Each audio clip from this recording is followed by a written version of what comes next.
fais ceci. Durant les 3 derniers jours du Ramadan, et ta vie changera à jamais, Inch'Allah. Le Ramadan est une bénédiction, un mois où les portes du paradis sont ouvertes et celles de l'enfer sont fermées. Mais ce que beaucoup ignorent, c'est que les derniers jours du Ramadan contiennent une puissance spirituelle immense. Si tu veux que ton destin change, c'est le moment d'agir.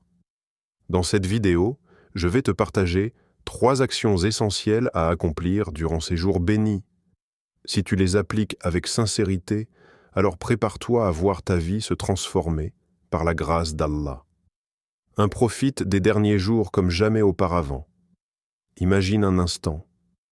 Une porte s'ouvre devant toi, une porte invisible aux yeux des insouciants, mais éclatante pour ceux dont le cœur est encore éveillé. Cette porte ne reste pas ouverte éternellement. Elle ne se présente qu'une fois par an, et à l'instant où elle se referme, elle emporte avec elle une opportunité que tu ne reverras peut-être jamais. Cette porte, c'est Laylatul Qadr. Allah, dans sa sagesse infinie, a caché cette nuit dans les 10 derniers jours du Ramadan. Une nuit si précieuse qu'il dit dans le Coran « La nuit du destin est meilleure que 1000 mois ». 97.3. 1000 mois. Plus de 83 années d'adoration condensées en une seule nuit.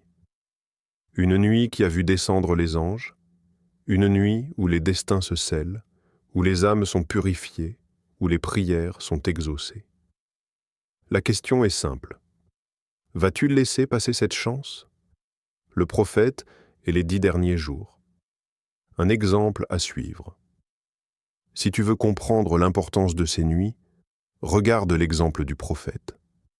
Lui, le plus proche d'Allah, ne les laissait pas passer sans redoubler d'efforts. Dans ces moments, il s'isolait du monde, se détachait de toute distraction et plongeait entièrement dans l'adoration.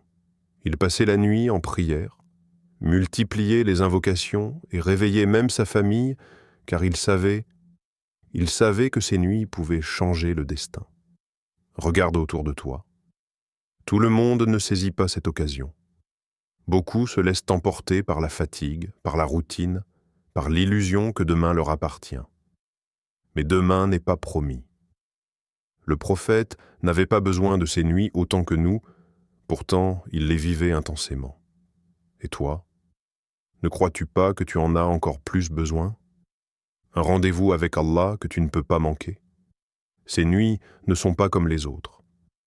Elles détiennent un secret que seuls ceux qui se lèvent pour prier peuvent ressentir. Un apaisement indescriptible, une douceur dans l'âme, un moment où le cœur s'ouvre et où l'on ressent la proximité d'Allah plus que jamais.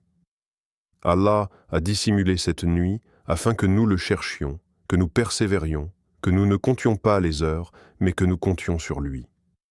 Ceux qui croient et dont les cœurs se tranquillisent au rappel d'Allah. N'est-ce point par le rappel d'Allah que se tranquillisent les cœurs? 13h28. Cette tranquillité, ce sentiment de plénitude, tu peux le vivre. Mais pour cela, il faut agir, se lever, suppléer, invoquer, pleurer, demander, espérer. C'est un rendez-vous que tu ne veux pas manquer. Une opportunité qui pourrait faire de cette année l'année où tout change pour toi. Alors pose-toi cette question. Es-tu prêt à consacrer ces nuits à Allah? Lève-toi la nuit pour prier et ressens la proximité d'Allah quand tout le monde dort. Quand la nuit est profonde et que le silence enveloppe le monde, il y a une opportunité. Un moment où l'âme peut se libérer du poids des péchés, où les supplications traversent les cieux, où le cœur trouve enfin la paix. Ce moment, c'est le tahajjud. Dans le Coran, Allah nous décrit ceux qui se levaient la nuit pour prier. Ils s'arrachent de leur lit pour invoquer leur Seigneur, par crainte et espoir, et ils dépensent de ce que nous leur avons attribué. 32:16. C'est un sacrifice, oui, mais un sacrifice dont la récompense dépasse l'entendement. Te lèveras-tu pour Allah alors que tout le monde dort? Quand Allah t'attend dans le silence de la nuit, chaque nuit, au dernier tiers, une scène bouleversante se déroule. Allah descend au dernier ciel, tendant la main à ses serviteurs. Qui m'invoque pour que je lui réponde?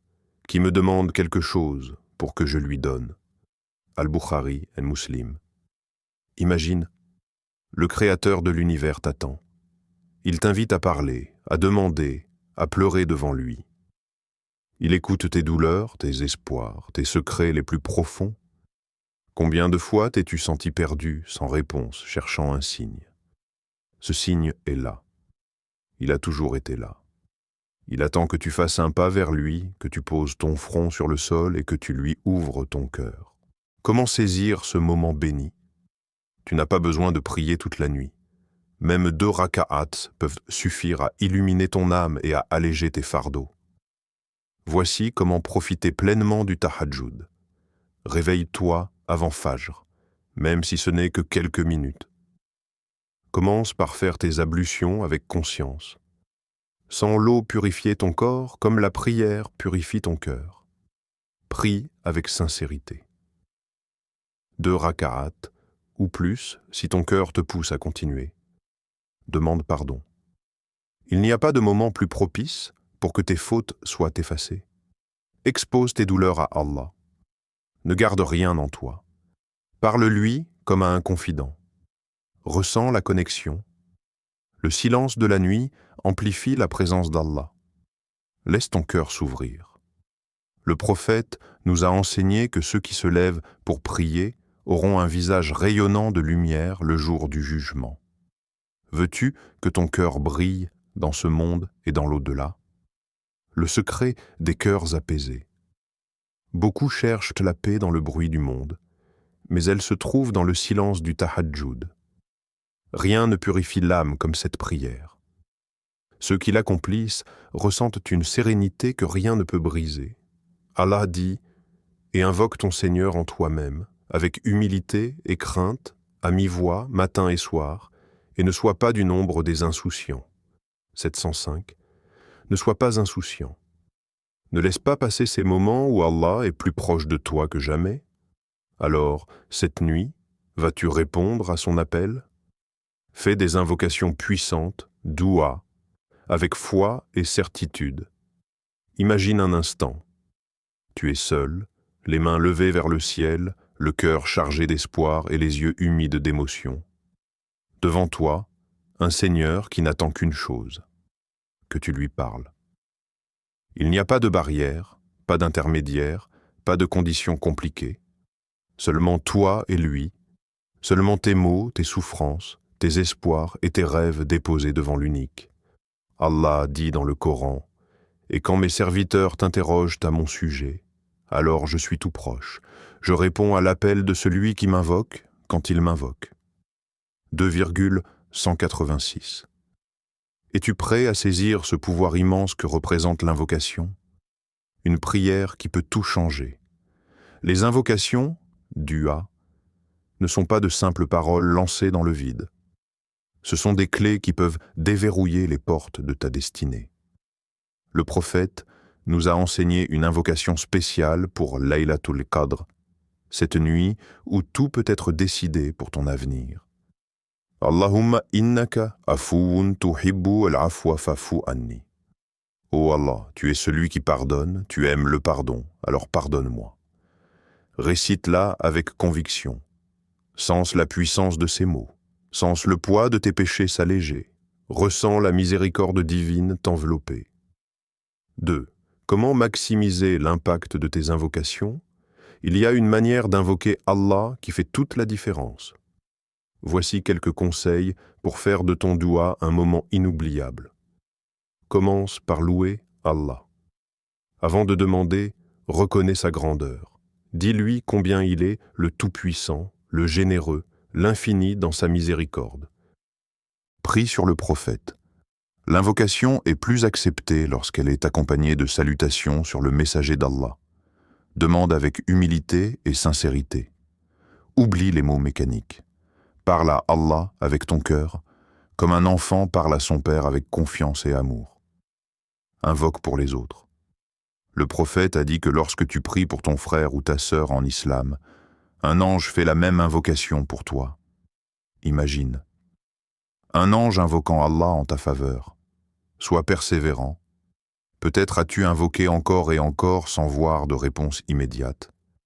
Ne doute pas. Allah entend tout et il répond toujours, mais au moment parfait pour toi. Le prophète a dit « L'invocation d'un serviteur est toujours exaucée, tant qu'il ne demande pas quelque chose de mal et tant qu'il ne se précipite pas en disant « J'ai invoqué, mais je n'ai pas été exaucé ». Muslim. Brise les blocages de ta vie. Si tu ressens un blocage dans ta vie, si certaines portes semblent fermées, si les solutions paraissent lointaines, peut-être que ce n'est pas un manque d'effort, mais un manque d'invocation sincère. Invoquez-moi, je vous exaucerai. 40-60. Allah attend ton appel, ne tarde pas. Que veux-tu vraiment dans cette vie, dans l'au-delà? Cette nuit, parle-lui avec ton âme. Cette nuit, demande-lui comme si c'était ta dernière chance. Cette nuit peut tout changer. Donne en aumône et ressens l'effet immédiat sur ton âme. Dans ces jours bénis, chaque don que tu fais est une lumière pour ton cœur et une protection pour ton âme. L'aumône, sadaka, n'est pas une simple action extérieure. C'est un acte spirituel qui purifie, élève et ouvre des portes que tu ne soupçonnes même pas. Allah dit dans le Coran, « Ceux qui dépensent leurs biens nuit et jour, en secret et en public, auront leur récompense auprès de leur Seigneur. Ils n'éprouveront aucune crainte et ne seront point affligés. » 2,274. Chaque euro, chaque denrée, chaque geste de générosité que tu fais durant ces derniers jours du Ramadan est multiplié par Allah. Imagine l'impact que tu peux avoir, non seulement dans la vie des autres, mais aussi dans ton propre destin. L'aumône ne dépend pas de la quantité, mais du cœur. Tu pourrais penser que ce que tu as à donner est insignifiant. Mais aux yeux d'Allah, ce n'est pas la somme qui compte, c'est l'intention.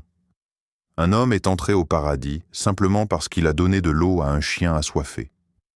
Alors imagine, la récompense si tu aides un être humain, si tu allèges la souffrance de quelqu'un dans le besoin. Le prophète a dit « Préservez-vous du feu, ne serait-ce qu'avec la moitié d'une datte. » Al-Bukhari est un musulman. Même une petite somme donnée avec sincérité peut peser lourd dans la balance de tes actions. 3. Des idées d'aumône qui peuvent te transformer ta vie et celle des autres, nourrir une personne dans le besoin. Imagine la baraka, bénédiction, d'un repas offert à quelqu'un qui a faim. Aider une famille en difficulté. Peut-être qu'un foyer lutte dans l'ombre et ton aide peut être une réponse à leurs prières. Financer un projet utile à la communauté. Une mosquée, une école, un puits. Ton don peut avoir un impact durable. Offrir un Coran à quelqu'un qui en a besoin. Imagine chaque lettre qu'il lira devenir une récompense pour toi. Et voici une idée encore plus puissante. Donne un peu chaque jour durant ces 10 derniers jours. Pourquoi? Parce que Laylatul Qadr peut être l'un de ces jours. Si tu donnes quotidiennement, tu es certain que ton aumône coïncidera avec cette nuit bénie où les récompenses sont multipliées à l'infini. Un investissement pour l'au-delà. Regarde autour de toi. Tout ce que tu possèdes aujourd'hui, tu devras un jour le laisser derrière toi. Mais ce que tu donnes pour Allah, tu le retrouveras devant toi dans l'au-delà. Allah nous rappelle, tout ce que vous dépensez dans le bien, il vous le remplace, et c'est lui le meilleur des donateurs. 34-39. Es-tu prêt à investir dans ta propre éternité? Alors ne tarde pas. Donne aujourd'hui et ressens l'effet immédiat sur ton âme. Fais un repentir sincère, taouba, et renouvelle ton engagement envers Allah. Le Ramadan touche à sa fin et avec lui une opportunité précieuse, une chance inestimable de purifier ton âme, de te libérer du poids de tes erreurs et de revenir vers Allah avec un cœur renouvelé. Peu importe les fautes que tu as commises, peu importe combien de fois tu es tombé. Allah t'attend, les bras ouverts. Il nous le dit dans le Coran, « Ô mes serviteurs qui avez commis des excès contre vous-mêmes, ne désespérez pas de la miséricorde d'Allah, car Allah pardonne tous les péchés. » 39-53. Tous les péchés. Pas certains, pas seulement les plus petits, tous. Alors pourquoi hésites-tu encore à lui demander pardon? La porte du pardon est encore ouverte. Mais pour combien de temps? Le prophète nous a averti que le cœur peut s'assombrir à force d'accumuler les péchés. À chaque faute, une tache noire s'ajoute. Mais le taouba, repentir sincère, efface tout et redonne à ton cœur sa lumière. Allah aime ceux qui reviennent à lui même après 1000 erreurs. Le prophète a dit « Celui qui se repent d'un péché est comme celui qui ne l'a jamais commis. » Ibn Majah. Imagine un instant. Tous tes péchés, tout ce que tu regrettes, tous les poids que tu portes, effacés. Comme si tu renaissais, comme si tu avais une nouvelle chance d'écrire ton histoire. Mais cette chance n'est pas éternelle. Qui sait si nous verrons un autre Ramadan? Qui sait si cette nuit n'est pas notre dernière occasion de se réconcilier avec Allah? Les 4 étapes d'un repentir sincère. Pour que ton taouba soit accepté, il doit être véritablement sincère. Voici les 4 étapes essentielles pour un repentir profond et puissant. 1. Reconnaître ses fautes et les regretter sincèrement. Prends un moment pour réfléchir. Quels sont les actes que tu regrettes? Quels sont les péchés qui pèsent sur ta conscience? Et le courage de les reconnaître. 2. Demander pardon avec conviction. Ne fais pas simplement des paroles mécaniques. Ressens chaque mot. Invoque Allah avec tout ton cœur. Dis « Astaghfirullah ». Je demande pardon à Allah. Répète-le encore et encore, en ressentant chaque syllabe comme un baume qui guérit ton âme. 3. Évitez de retomber dans les mêmes erreurs. Le vrai repentir, c'est de prendre une décision ferme, celle de ne pas répéter les mêmes fautes. Cela demande des efforts, des changements dans tes habitudes, mais c'est le prix d'un cœur purifié. 4. Multiplier les bonnes actions pour compenser. Rien n'efface mieux les péchés que les bonnes œuvres. Le prophète a dit « Suis une mauvaise action par une bonne action et elle l'effacera. » At-Tirmidhi. Prie plus. Fais du bien autour de toi. Lis le Coran. Fais du dhikr. Transforme ton regret en une force pour te rapprocher d'Allah. Ne repousse pas ton repentir à demain. Et si demain n'arrivait pas? Chaque jour, des âmes quittent ce monde sans avoir eu la chance de faire leur taouba. Ne sois pas de ceux qui regrettent trop tard. Allah nous prévient, le repentir n'est pas accepté pour ceux qui commettent des mauvaises actions, jusqu'à ce que la mort se présente à l'un d'eux et qu'ils disent alors « Certes, je me repens maintenant. » 4h18. C'est maintenant ou jamais. Si ton cœur bat en lisant ces mots, si une partie de toi ressent le besoin de revenir vers Allah, alors ne repousse pas cette voix intérieure. Fais ton taouba ce soir. Pleure devant ton Seigneur. Recommence un nouveau chapitre. Allah attend ton retour. Vas-tu répondre à son appel? Prière finale. Ces 5 derniers jours peuvent être les plus importants de ta vie. Imagine sortir de ce Ramadan purifié, béni, transformé. Mais cela ne se fera pas sans effort. Agis dès maintenant. Prie, invoque, donne, demande pardon, rapproche-toi du Coran. Et nous concluons avec une prière pour toute la communauté musulmane. Ô Allah, pardonne-nous, éclaire nos cœurs avec ton amour, accepte notre jeûne et nos prières, et guide-nous sur le droit chemin, protège notre foi, purifie nos âmes, et accorde-nous le bien dans ce monde et dans l'au-delà. Amin. Si cette vidéo t'a été utile, partage-la avec tes proches et multiplions ensemble les bonnes actions. Qu'Allah accepte nos efforts et nous accorde sa miséricorde.